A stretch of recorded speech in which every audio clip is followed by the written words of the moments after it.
माझ्याकडे फोन दिला. तुम्ही त्याचा फोन करा. नाही, त्यानं त्यांनी मला फोन दिला. आई समोर बघा, समोर. मी फोन दिला तर माझी स्वतः समोर टाकलं. नाही, माझे कष्ट आहे. नाही, माझे कष्ट आहे. 2 तासाच्या आत माझा तिथं फॉर्म मी जायच्या आधी तिथं फॉर्म आला पाहिजे माझा. कोण ऑफिसला जाणार आहे? नाही, मी जायच्या आधी तिथं माझा फॉर्म आला पाहिजे. मला काय सांगायचं नाही.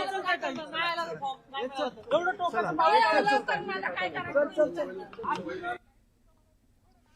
तर पुण्यामध्ये देखील एबी फॉर्मसाठी पदाधिकाऱ्यांमध्ये खरं तर नाराजी पाहायला मिळते। एबी फॉर्म मिळवण्यासाठी ठिकठिकाणी प्रत्येक पक्षाचे कार्यकर्ते पदाधिकारी सांगतो इथं पक्षामध्ये विश्वास प्रभाग क्रमांक 10 मधील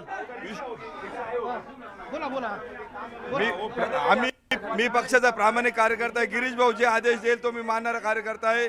अक्षरशः गिरीश भाऊने आम्हाला सांगितलं प्रभाग क्रमांक मी सातपूरचा मंडल अध्यक्ष 2 वेळेस मंडळाच्या गिरीश भाऊने आम्हाला आदेश दिले आपल्याला आमदारकीला आपलं तिकीट निवडून आणायचं आहे। विश्वास नागरे ज्या माणसाचा पक्षाशी काही संबंध नाही अशा माणसाला 2 कोटी रुपये घेऊन तिकीट देता आम्ही काय करायचं? विश्वास नागरे सारख्या माणसाला 2 कोटी काय पक्षाशी संबंध आहे? निवडणूक आम्ही घेतले। माझ्या भाऊ मोकात 17 मुलांना मोका दाखल झाला पोलीस स्टेशन आम्ही विरोध असताना आम्हाला मला 4-4 तास बसून ठेवायचे। घेतल्याचा आरोप आपण केलाय नेमकं काय झालं नेमकं परत विश्वास नागरे सारख्या माणसांनी 2 कोटी रुपये त्याला तिकीट देता कालपर्यंत माझं तिकीट फायनल होतं। आम्ही एकनिष्ठ कार्यकर्ते आज फरंदे मॅडम रडल्या आमचे आमदार सीमाताई हिरे ह्या पण झाल्या आम्ही काय करायचं कुणाला बघायचं? मी एवढं नाही बोलत आमचे नेते गिरीश भाऊ माझे नाही आम्हाला गिरीश भाऊंवर विश्वास आहे की ते आम्हाला एकनिष्ठ कार्यकर्त्यांना न्याय देईल। पैसे कोणी घेतले? ते विश्वास नागरेंना जाऊन विचारा। विश्वास नागरे हा व्यक्ती प्रभाग क्रमांक 10 मध्ये त्याला जाऊन विचारा त्यांनी कोणाला पैसे दिले। तुम्ही म्हणताय मी लहानपणापासून पक्ष काम करतोय। तुम्ही म्हणता पैसे देऊन तिकीट वाटले असा आरोप आहे का तुमचा? ऐका ना तुम्ही म्हणता सीमाताईंना माहित नाही मंत्र्यांवर तुमचा विश्वास आहे मग तिकीट वाटप कोण करतंय? आपण बघतोय भाजपचे काही पदाधिकारी हे सगळं प्रकरण सारवासारव करण्याचा प्रयत्न करताय आणि या माध्यमांशी बोलणाऱ्या लोकांना संभ्रम काय शिवतारे पप्पा आता येतात बाहेर ते सांगतात की आमची युती आहे आम्ही फॉर्म माघारी घेणार आहे आम्ही सांगून विड्रॉ करायला लावणार आहे तुम्ही म्हणताय आता फॉर्म माघारी घेणार नाही तुमच्यामध्ये अजिबात सामान नाहीये का? याच्यामध्ये काय बापू जे बोलतात ते माझे नेते आहेत त्यांचं डिसिजन आहे पण आता आम्ही सगळ्या 165 कार्यकर्त्यांना फॉर्म दिलेले आहेत। उलट उशीर झाला अजून चांगल्या पद्धतीने आम्हाला फॉर्म काल वाटता आले असते पण आमच्याकडनं थोडा उशीर झाला पण सगळ्या कार्यकर्त्यांना न्याय मिळाला पाहिजे सगळ्या कार्यकर्त्यांना न्याय मिळाला पाहिजे हा माझा स्वतःचा हट्ट होता आणि आज आम्ही सगळ्याच कार्यकर्त्यांना ही इन्कमिंग मोठ्या प्रमाणात झाली आणि त्यामुळे पक्षाची अडचण झाली। जे बाहेरून घेतले लोक आहेत त्यांना उमेदवारी दिली गेली आणि पक्षातल्या निष्ठावानांना डावललं गेलं। हा जो काही संदेश गेल्या काही दिवसांपासून भाजपबद्दल सुरू होता तोच राग तोच असंतोष तोच संताप जो आहे तो भाजपच्या पदाधिकाऱ्यांनी या ठिकाणी व्यक्त करून दाखवला। हा सगळा राडा ज्या बंगल्याच्या परिसरात झाला ही दृश्य नाशिक मुंबई हायवेच्या परिसरामधली आहे आणि हाच तो बंगला आहे ज्या बंगल्यामध्ये हा जो राडा आहे तो सुरू आहे आणि त्याची ही सगळी दृश्य नाशिक मुंबई हा महामार्गावर असलेला हा बंगला आहे ज्या बंगल्याच्या परिसरात हा राडा झाला। सुरुवातीला काही आयारामांमध्ये आणि निष्ठावानांमध्ये तुंबळ हाणामार या ठिकाणी झाली त्यानंतर काही स्थानिक आमदार या ठिकाणी आले। ही जी गाडी आपल्याला दृश्यांमध्ये पाहायला मिळते याच गाडीमध्ये भाजपचे 2 आमदार ज्यामध्ये आमदार सीमा हिरे आमदार राहुल डिकले भाजपचे शहराचे अध्यक्ष आणि त्याचबरोबर निलेश बोराचे गिरीश महाजनांचे निकटवर्ती आहे हे तिघही लोक जे आहे ते याच वाहनात होते आणि हीच गाडी जी आहे त्या गाडीचा पाठलाग जो आहे तो केला जात होता इच्छुकांकडनं आणि याच गाडीमध्ये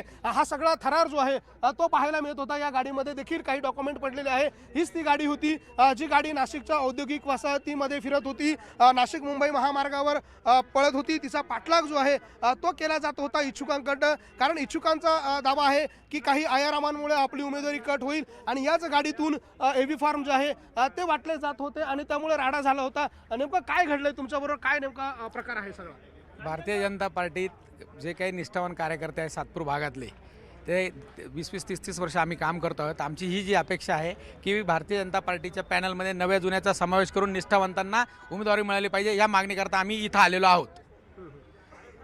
आम्ही जे ऐकतो आहोत की बुवा काल परवा आलेल्यांना पक्षाने ती उमेदवारी दिलेली आहे, त्याच्या विरोधात वगैरे काही नाही. आम्ही पक्षाकरता न्याय मागण्याकरता आलेलो आहोत आणि जर पक्षाने न्याय नाही दिला तरी पक्ष सांगेल तो आदेश मान्य करू. काय काय मागणी? आपण जे सांगितलेच आम्हाला मान्य. भाऊंनी जेच बोलले तेच, निष्ठावंतांना न्याय भेटला पाहिजे, बस बाकी दुसरं. राजेश दराडे, मी स्वतः राजेश दराडे गेल्या 32 वर्षापासून काम करतोय. माझ्या अगोदर माझ्या बरोबरीने भगवान काकड काम करतोय. आयराम गायरामना तिकीट देऊ नका हीच आमची विनंती. द्यायला नव्या जुन्यांचा समावेश करून पॅनल निर्माण करावा सातपूर प्रभागात, ही आमची इच्छा आहे. आपण बघतोय हे सगळे भाजपचे निष्ठावान पदाधिकारी आहे आणि त्यांची भूमिका आहे की ह्या सांगड घालणं आवश्यक होतं, ती घातली गेली नाही आणि त्यामुळे हा सगळा राडा जो आहे तो नाशिक भाजपमध्ये झाल्याचं आपल्याला पाहायला मिळत आहे. सध्या नेमकं कुणाकुणाला एबी फॉर्मचं वाटप करण्यात आलेलं आहे, आतमध्ये बंगल्यामध्ये नेमकं काय सुरू आहे?